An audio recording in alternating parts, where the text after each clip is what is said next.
Vocês aí no estúdio da CBN. Obrigado, Isabela Dota, pelas informações. Isabela falou de outras duas cidades. Em São Pedro, a primeira morte registrada por dengue esse ano foi um homem entre 60 e 70 anos que tinha diabetes e hipertensão. A prefeitura informou que a morte dele aconteceu em janeiro, mas não detalhou a data nem o bairro onde ele morava. A cidade tem 849 casos confirmados e outra morte em investigação. Em Mogi-mirim, a primeira morte foi de um homem de 51 anos que morreu no dia 24 de janeiro e tinha doenças crônicas anteriores. A prefeitura também não divulgou o bairro onde ele morava. Outras 3 mortes estão em investigação. A cidade tem 1.878 casos confirmados esse ano. E a gente vem percebendo exatamente essa preocupação porque os números vão avançando e com maior quantidade, né, de vítimas também aqui na nossa região. E a gente convidou a assessora técnica em saúde pública do Centro de Vigilância Epidemiológica do Estado de São Paulo,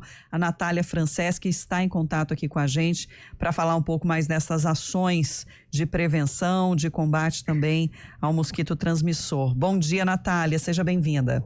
Olá, bom dia a todos. É um prazer estar aqui com vocês. Bom dia. O que essa força-tarefa difere das ações que já são desempenhadas pelo Estado, Natália? Então, na verdade, essa força-tarefa ela conta com o apoio das mais diversas pastas da Secretaria de Estado da Saúde. Então, desde a área de assistência, a área de alta complexidade, nós temos a vigilância epidemiológica, o controle do vetor. Então, são todas as pastas em conjunto, entendendo quais são as reais necessidades de cada município, desses municípios elencados com os maiores índices de incidência, com o maior número de casos de dengue no estado de São Paulo. Então, são essas ações conjuntas, nós vamos tentar entender quais as necessidades específicas de cada município e juntos conseguimos eliminar, né, a doença, baixar esses índices de transmissão. As estratégias adotadas até agora, elas não foram eficientes, podemos dizer isso? Bom, na verdade, são N fatores que a gente pode apontar. As atividades, elas ocorrem durante o ano todo. Só que agora, nessa época do ano, nós temos uma proliferação do vetor um pouco mais intensa, devido ao calor. Então, naturalmente, ocorrerá, se eu tenho vetor, ocorrerá o maior número de casos. Então, é essencial que essas atividades de controle de criadouros, elas tenham que ser intensificadas nessa época do ano. Não que elas não sejam realizadas antes, mas este é o momento de intensificação de todas essas ações. Exatamente, porque a gente fala disso o ano todo, inclusive no final do ano passado a gente já trazia aqui, né, Natália, essa preocupação com o ano de 2025, inclusive você conversou aqui com a gente, e aí pensando, né, dos alertas que já foram dados, né, das tarefas que são necessárias, seja do poder público, seja da comunidade, e ainda assim não conseguir, né, realmente esse controle, né? Existe algum ponto de erro ou o que mais é preciso ser feito? Difícil dizer um ponto de erro, porque é uma questão que é multifatorial. Não depende só do poder público, não depende só da população. Nós temos fatores climáticos envolvidos também, e eles fazem uma grande diferença. Então, estamos vendo, no mundo todo, né, essa questão climática muito mais intensa. Então, são alguns fatores que estão corroborando para esse aumento, para essa proliferação e essa rápida reprodução dos vetores. Então, eu entendo que o poder público está fazendo a parte dele, a população também fazendo sua parte, mas nós também precisamos olhar para outros fatores que estão envolvidos também. E aí, o que ações, de repente, podem ser adotadas, então, a partir de agora, pensando nesses outros fatores, Natália? Então, todas essas ações que vocês já haviam colocado aqui, são ações de intensificação de eliminação de criadouros. Porque se eu elimino o criadouro, eu elimino as formas imaturas do vetor. Dessa maneira, eu não vou ter o vetor adulto. Então, consequentemente, a redução do número de pessoas doentes. Então, a eliminação de criadouros, ela é essencial, ela é fundamental. E essa intensificação, principalmente nesse período em que os vetores eles se reproduzem com mais facilidade. Ô Natália, Mogi Guaçu e Estiva-Gerbe são as cidades que mais preocupam nesse momento o governo do estado aqui na região de Campinas, mas tem algum outro ponto focal que o estado também está monitorando, eventualmente Amparo, que foi a primeira a decretar a situação de emergência e que já tem também o número de casos de dengue esse ano maior do que todo o registro do ano passado. Tem algumas outras cidades também que estão sendo observadas com mais atenção pelo estado? Sim, são várias cidades do estado de São Paulo que estão sendo visitadas nessa força-tarefa do governo do estado. Então, são aquelas cidades com os maiores índices de coeficiente de incidência. São aquelas cidades com maior casos de acordo com a população, certo? Então, são essas cidades que estão sendo intensificadas essas visitas, essas ações conjuntas. Mas, na verdade, as ações, o monitoramento, ele acontece para 645 cidades paulistas. Todas essas atividades, todo esse olhar, todo esse monitoramento, ele é realizado para todas as cidades, mas agora focado nesses municípios com os maiores índices.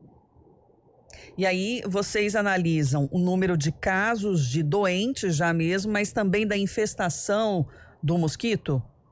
Bom, na verdade, os índices de infestação é uma atividade do controle do vetor. Essa atividade, ela é realizada 3 vezes ao ano, que são os índices de infestação. Realizada 3 vezes ao ano, certo? Certo. Então, é uma atividade já preconizada, uma atividade de rotina.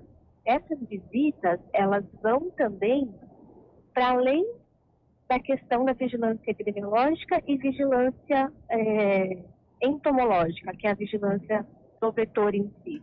Nós estamos vendo toda a rede de cuidado do paciente. Então, estamos vendo toda essa rede de atendimento também ao paciente com suspeita de dengue.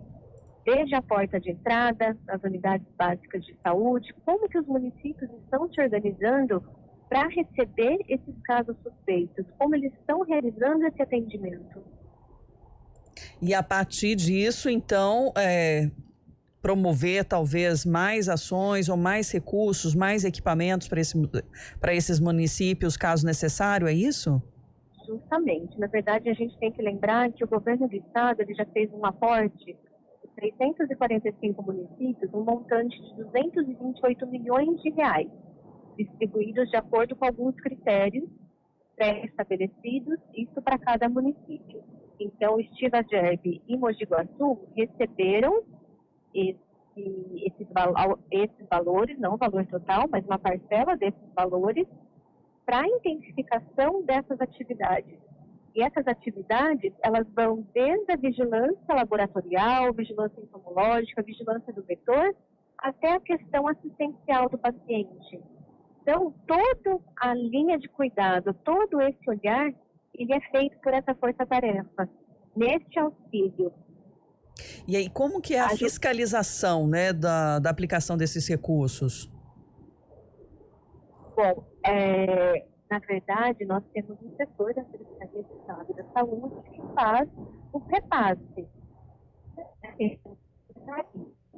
Estamos aí com uma certa interferência aí na comunicação com a Natália. Natália, por favor, só vamos recomeçar aí da resposta. Está em deslocamento justamente para a região de Estiva-Gerbe, né? E aí o sinal deu uma falhada. Se você puder recomeçar, por favor. Sobre essa questão da fiscalização, né, da aplicação dos recursos, se eles são sendo bem aplicados. Então, nessas visitas, nós fazemos toda a explanação dos valores repassados pelo governo do estado e vemos como que o município ele está utilizando essa verba. Então, nós podemos direcionar um pouco mais para assistência a depender da necessidade de cada município, de cada gestor. Então, nós fazemos esse auxílio também durante essas visitas. Ô, Natália, a gente conversou com a Prefeitura de Mogi Guaçu umas 2 semanas aproximadamente, e um dos principais problemas detectados na cidade foi a quantidade de entulho jogado em terrenos e que, evidentemente, concentravam ali os criadouros do mosquito Aedes aegypti. Na avaliação do governo do estado, esse tem sido o maior problema para a gente ter essa explosão de casos de dengue? Esse é o que foi percebido também em outras regiões? Bom, na verdade, esses locais com potencial risco, nós chamamos de pontos estratégicos. Então, são locais com grande número de criadouros.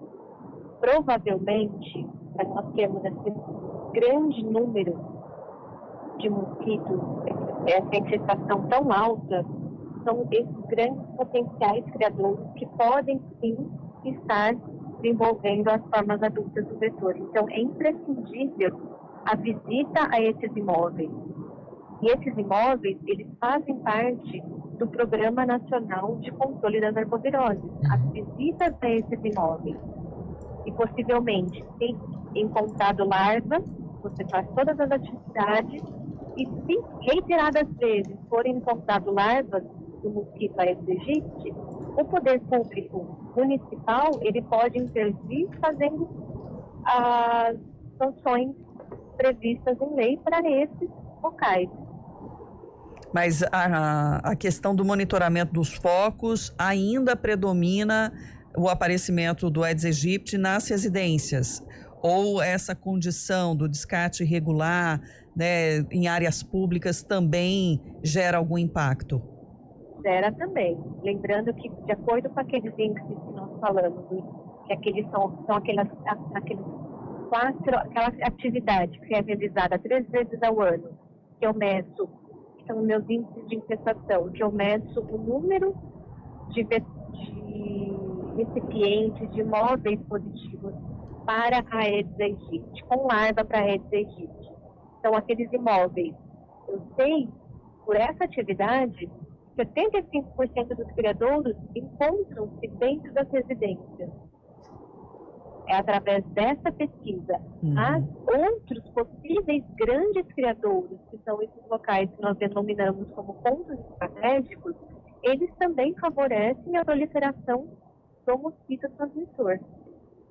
Ou seja, a vigilância tem que ser em todas as situações, né, exatamente. Natália? Por isso que as atividades do programa, do controle do vetor, do controle das arboviroses, elas são realizadas o ano todo. E são intensificadas nesses períodos de maior número de casos. E a gente está aqui para ajudar nessa informação, né, na conscientização também de quem nos acompanha, para juntos exatamente com essa força-tarefa, né, que tem aí muito parte da gestão pública envolvida, mas junto com a sociedade buscar resultados melhores. É essencial o apoio de toda a população, não só da Secretaria de Saúde, dos municípios, do Estado, mas assim como de todas as outras secretarias, elas precisam estar envolvidas nessa questão do combate ao vetor. Natália Franceschi, assessora técnica em saúde pública do Centro de Vigilância Epidemiológica do Estado de São Paulo. Agradeço por estar compartilhando as informações com a gente. O espaço sempre aberto também para novidades, viu, Natália? Inclusive do que for decidido nessa conversa com os municípios aqui da nossa região. Muito obrigada, eu que agradeço o espaço, agradeço a atenção. Muito obrigado. 9h23, iniciamos assim porque o caso da dengue é importante para todos, não só para esses municípios em que há o aumento do número de casos, mas para